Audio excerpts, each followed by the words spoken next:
George from Seattle wants to know, have you ever thought about doing a Broadway show? And if so, what would be your top choice? Well, there was a show that almost came to Broadway years ago, and I did everything for it. I did the play for investors and all that stuff, and I was almost that close to doing it, but it didn't work out, didn't come to Broadway. But if I had the choice to do a show that's out right now, oh, probably The Lion King. It's one of the best shows I've ever seen, and I just want to be one of the people, in the ensemble cast. I just thought that was an amazing show, and I would love to do that. Even Wicked, I'd love to be in Wicked. I think that's a great show too. But I love Broadway. I've seen a few plays, and I just love going to those plays. Good question, Georgia.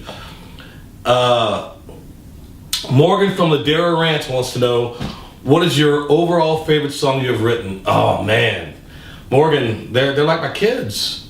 I mean, I love them all. I just think writing songs, you put so much of yourself into it that I really couldn't name one that I love more than the other ones. I love playing the new song. I love Homegrown Honey, but I also love Let Her Cry.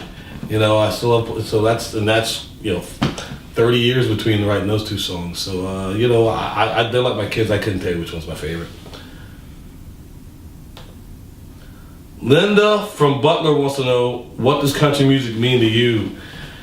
Country music is the heart and soul of our country. I think it means the world to me. I think country music is reality. I mean, everybody seems to write songs about what's going on in everyday life and in everybody's life, and that's one thing I love about it. So I'd say country music means real life. Thank you, Linda. Linda, that was a good question. Let's see. Mackenzie from Austin wants to know, what would you say your biggest accomplishment has been so far? My biggest accomplishment so far is raising my kids, is being a dad to my kids. That's the thing that I'm most proud of and most, and I think that I put most of my energy and most time in is being a dad to my kids. So I think my biggest compliment is raising 3 kids and having one in college now and the other 2 getting through school, and by far that's the best thing I've ever done. Let's see. Krista from Long Beach wants to know, what holiday traditions from your childhood have you continued with your wife and children? The biggest tradition that I guess I continue this, even when I was a kid, our biggest thing was the whole family got together. And every Christmas to this day, except for the couple Christmases that we went up to New Jersey where my wife's from, I get with my brothers and sisters, and we all get together and have a big meal together and talk and laugh and have a great time and reminisce. So that's definitely a holiday tradition, is just getting with the family and having a big meal and just spending time together. Let's see. Woo! Jeremy from Singapore, that's a long way away. He wants to know, which song were you most excited about recording for your Christmas album? I was excited about What God Wants for Christmas, because after we wrote it, I was so proud of it, and I really wanted to cut it and see what it would come out and sound like. And I was very excited about The Grinch, because I knew I was going to have my kids on it, and that was fun. But I love those songs.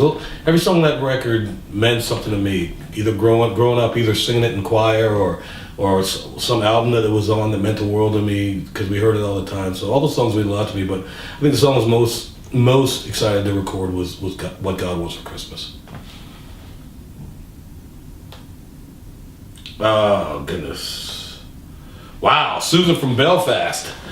If you won the lottery, would you retire? No, I don't think I would retire, but I don't know if I'd work as much.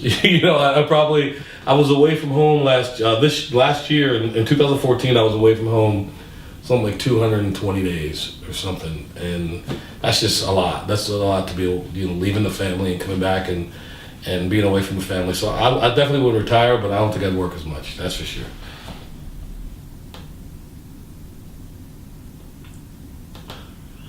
Mary from Winter Park wants to know.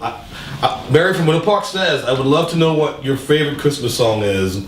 My favorite Christmas song of all time is Nat King Cole's version of a Christmas song. I think it's the most perfect Christmas song. The words, but mostly the way he sings it. I mean, Nat just kills that song. Every time I hear it, it gives me chills. So not definitely, but I would, if I had to pick one, my favorite Christmas song would be The Christmas Song by Nat King Cole.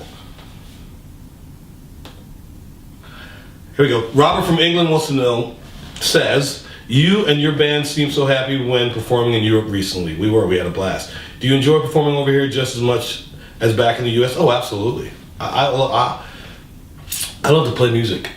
Ever since I was 4 years old, all I wanted to do was sing and play music for people for a living, and I get to do it. And when I go over to England and Germany and all the places, going to Australia next year, when I go to all those places, it's just as great. I love seeing people that I haven't seen before and haven't seen me before, and I love it. I love traveling abroad, and I hope I get to come back to England next year and the year after, and I hope I keep getting to do things like that because I love it, Robert. That's a good question too, man. Let's see. Derek from Middlesbrough says, if you could put together a dream band of musicians, dead or alive, who would you choose and for what? Great question. Oh, goodness. I have McCartney on bass. I would have Hendrix on guitar, Lennon on the other guitar. I would have Elton John on keyboards. My horn section would be the original Tower Power horns. And my drummer, goodness gracious. My drummer would probably be John Bonham, because with all those big musicians, you need somebody who can really hit the drums heavy, and I would love every minute of that. That would be awesome. That'd be real great. Great question, Derek. Oh, my background singers would be Rita Marley, and her all the girls that sang with Marley back in the day, because their harmonies were just perfect and great for what they did. So that'd be a lot of fun. Great question, Derek. I love that question. Dean from Nottingham wants to know, do you ever miss your days with Hootie and the Blowfish? I miss those guys, but we still play 5 or 6 shows a year. Every year. We're still great friends. We still hang out. We still play golf together. We still talk. I was texting with Sony yesterday. So I miss them, but every time I get to the point where I miss them, we have a show coming up. And so it's still a lot of fun, and we'll always be a band. I don't think we'll ever say we're not a band. I just think we'll never put out a press release that we broke up, because we're pretty good friends, and we still play so much together. So I miss them, but every time I miss them, I get to play with them. Good question.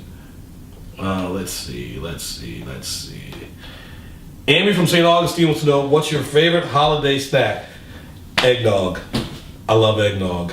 I just think it's awesome. I can't wait for the holidays, so I go get me a gallon of it and drink it all before the holidays are over. And it's by far my favorite holiday snack is eggnog. I love it. Heather from Statesville wants to know, what's a typical Christmas day like at the Ruckers? Oh, it's probably as normal as they come. Usually around 4:30, we have some kids coming and saying, Dad, Santa was here, and we always go, yeah, but go back to sleep for another hour or so. But then we end up getting up around 5 or 5:30, and we sit around, and it's usually the 5 of us, and we sit around and just open presents. I got my video recording all the presents being opened and everything, and just the excitement of the kids. And then we have a nice breakfast and hang out, listen to Christmas music, watch the parade, Christmas parade and all that stuff, and hang out and be together, playing with toys and hang out. Then right after, when other people are up and right after breakfast, we go out and visit our friends that are in the neighborhood and stuff, and exchange gifts and hang out and have a great time. And then around 2 or 3 around dinner, right before dinner time, we go to one of my sister's house. This year we're having it at my house. They'll come to me, and I get together with my family, and we have a big meal and enjoy each other's company and laugh and talk, and then the day's over. That's a typical Christmas day in my life. Let's see. Rachel from Nuneaton. I hope I'm pronouncing that right. Nuneaton or Nuneaton, one of the two. It's Noneaton. She says, I love your dog on the cover of Home for the Holidays. What breed is she? It's a she. And what's its name?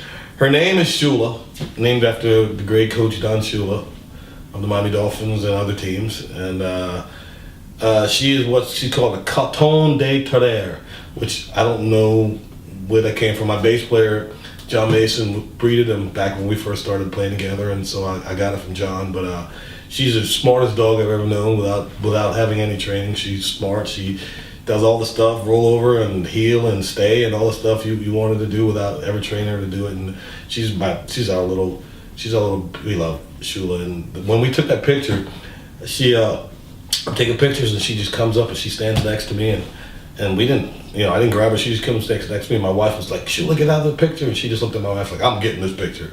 And so I thought it was really cool. And we left it on. She actually made the album cover, and that was pretty awesome. I love my dog Rachel. Let's see. Noah from Spokane wants to know: are any of your kids interested in going into music like you? Well, yeah. My son especially talks about he wants to be a drummer, but he also wants to be a football player, basketball player, and all that stuff. So when they talk about it, music's a hard business. If I had to choose for them, I'd want them to be doctors, lawyers, engineers, something like that. But